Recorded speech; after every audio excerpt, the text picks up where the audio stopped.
Hello everyone. So yesterday we finished chapter number 8 of modern history.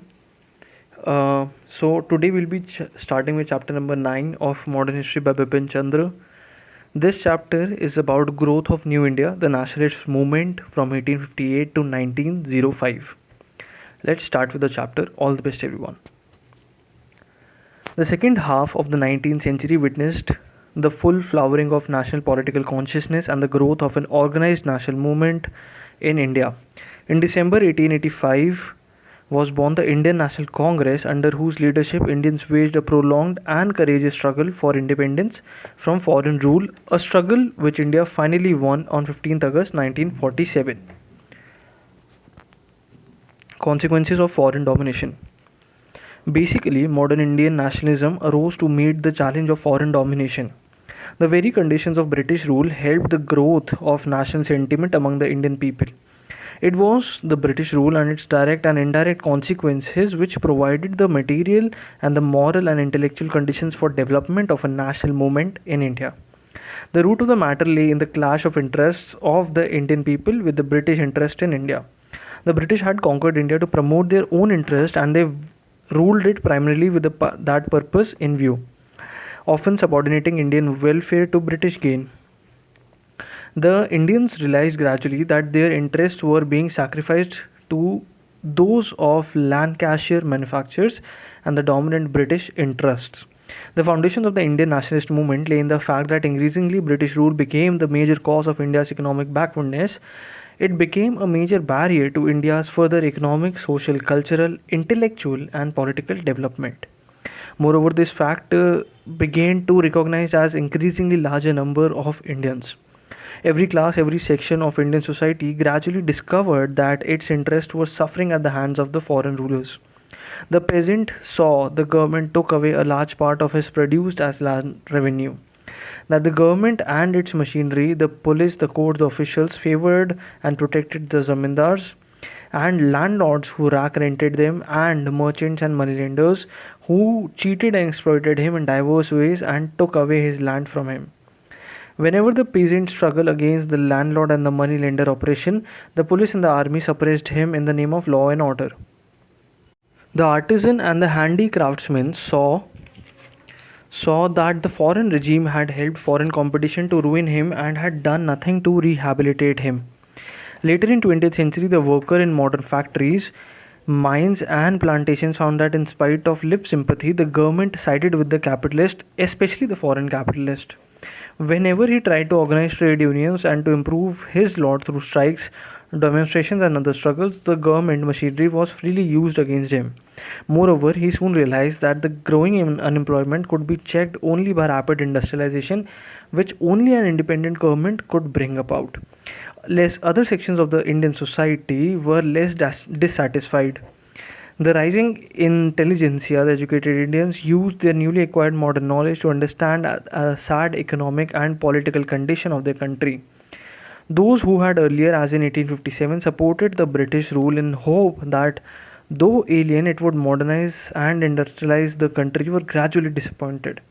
Economically, they had hoped that the British capitalism would help develop India's productive forces as it had done at home.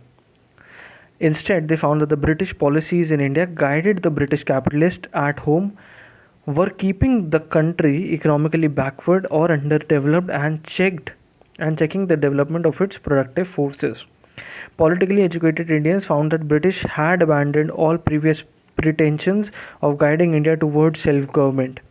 Most of the British officials and political leaders only declared that the British were in India to stay. Moreover, instead of increasing the freedom of speech of the press and of the person, the government increasingly restricted them. British officials and writers declared Indians to be unfit for democracy or self-government. In the field of culture, the rulers were increasingly taking a negative and even hostile attitude towards higher education and the spread of modern ideas. The rising Indian capitalist class was slow in developing the national political consciousness, but it too gradually saw that it was suffering at the hands of imperialism. The growth was severely checked by the trade, tariff, taxation, transport policies of the government. As new and weak class, it needed an active government help to counterbalance many of its weaknesses, but no such help was given. Instead, the government and its bureaucracy favored foreign capitalists who came to India with other vast resources and appropriated the limited industrial field. Indian capitalists were particularly opposed to the strong competition from foreign capitalists. The Indian capitalists also therefore realized that there existed contradiction between imperialism and their own independent growth, and that only a national government would create conditions for rapid development of Indian trade and industries. We have seen in the earlier chapter the zamindars, the landlords, and the princes were the only section of the Indian society whose interests coincided with those of the foreign rulers and who therefore on the whole supported foreign rule till the end. But even these classes, many individuals joined the national movement. In the prevailing nationalist atmosphere, patriotism made an appeal to many. Moreover, the policies of racial dominance and discrimination appalled and aroused every thinking and self respecting Indian, to whichever class he might belong. Most of all, the foreign character of British regime in itself produced a nationalist reaction, since foreign domination invariably generates patriot sentiments in hearts of a subject people. To sum up, it was a result of the intrinsic nature of the foreign imperialism and its harmful impact on the lives of the Indian people that powerful anti-imperialist movement gradually arose and developed in India. This movement was national movement, and because it united people from different classes and sections of society who sank their mutual differences to unite against the common enemy. Administration and economic unification of the country. Nationalist sentiments grew easily among the people because India was unified and welded into a nation during 19th and 20th centuries. The British had gradually introduced a uniform and modern system of government throughout the country and thus unified it administratively. The destruction of the rural and the local self-sufficient economy and introduction of modern trade industries on an all India scale had increasingly made India's economic life single whole and interlinked the economic fate of people living in different parts of the country. For example, if famine or scarcity occurred in one part of the India, prices and availability of foodstuff were affected in all other parts of the country too. Furthermore, the introduction of the railways, the telegraph, and the unified postal system had brought different parts of the country together and promoted mutual contact among people, especially among the leaders. Here again, the very existence of foreign rule that oppressed all Indian people, irrespective of their social class, caste, religion, and region, acted as a unifying factor. All over the country, people saw that they were suffering at the hands of the common enemy, the British rule. On the one hand, the emergence of the Indian nation was a major factor in the rise of nationalism. On the other hand, the anti imperialism struggle and the feeling of solidarity born in its course contributed too powerfully to making the Indian nation. Western thought and education. As a result of the spread of modern Western education and thought during the 19th century, large number of Indians imbibed a modern, rational, secular, democratic, and nationalist political outlook. They also began to study, admire, and emulate the contemporary nationalist movements of European nations.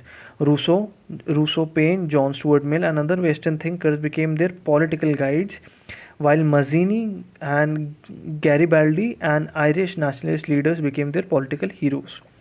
These educated Indians were first to feel the humiliation of foreign subjection by becoming the modern in India in their thinking. They also acquired the ability to study the evil effects of foreign rule. They were inspired by the dream of a modern, strong, prosperous, and a united India.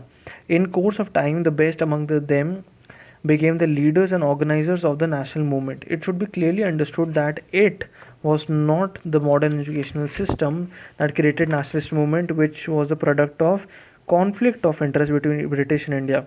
The system only enabled the educated Indians to imbibe Western thought and thus assume leadership of the national movement to give it a democratic and a modern direction. In fact, the schools and colleges, the authorities try to inculcate notions of docility and servility to foreign rule. Nationalist ideas were a part of a general spread of modern ideas. In other Asian countries such as China and Indonesia and all over Africa, modern and nationalist ideas spread even though modern schools and colleges existed in much smaller scale. Modern education also created a certain uniformity and community of outlook and interest among the educated Indians. The English language played a important role in this respect. It became the medium for the spread of modern ideas. It also became the medium of communication and exchange of ideas between educated Indians from different linguistic regions of the country. But soon English also became a barrier to the spread of modern knowledge among the common people. It also acted as a wall separating the educated urban people from the common people, especially in the rural areas. This fact was fully recognized by Indian political leaders from Dadabhai Naoroji, Sayyid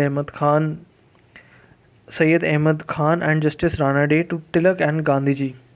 They agitated for a bigger role for the Indian languages in the educational system. In fact, so far as the common people were concerned, the spread of the modern ideas occurred through the developing Indian languages and growing literature in them, most of all popular Indian language press. Indian language press. The role of press and literature. The chief instrument through which the nationalist minded Indians spread the message of patriotism and modern economic, social, and political ideas and created an all India consciousness was the press. Large number of nationalist newspapers made their appearance during the second half of the 19th century, and in their columns, the official policies were constantly criticized and Indian point of view was put forward. The people were asked to unite and work for national welfare. The ideas of self-government, democracy, industrialization, etc. were popularized among the people. The people also enabled nationalist workers living in different parts of the country to exchange views with one another. Nationalist literature in the form of novels, essays, and patriotic poetry also played an important role in arousing national consciousness. Bankim Chandra Chatterjee and Rabindranath Tagore in Bengal, Lakshminath Barua, Bes Barua in Assamese, Vishnu Shastri Chiplunkar in Marathi, Subramanya Bharati in Tamil, Bharatendu Harish Chandra in Hindi, and Altaf Hussain Hali in Urdu were some of the prominent nationalist writers of the period. Thank you everyone for tuning in. So this was part 1 of chapter number 9 of Modern Indian History by Bipin Chandra. Hope you all are doing very well and wish you all the best for the coming exams. Thank you and do subscribe to the channel for more videos like this. Thank you everyone.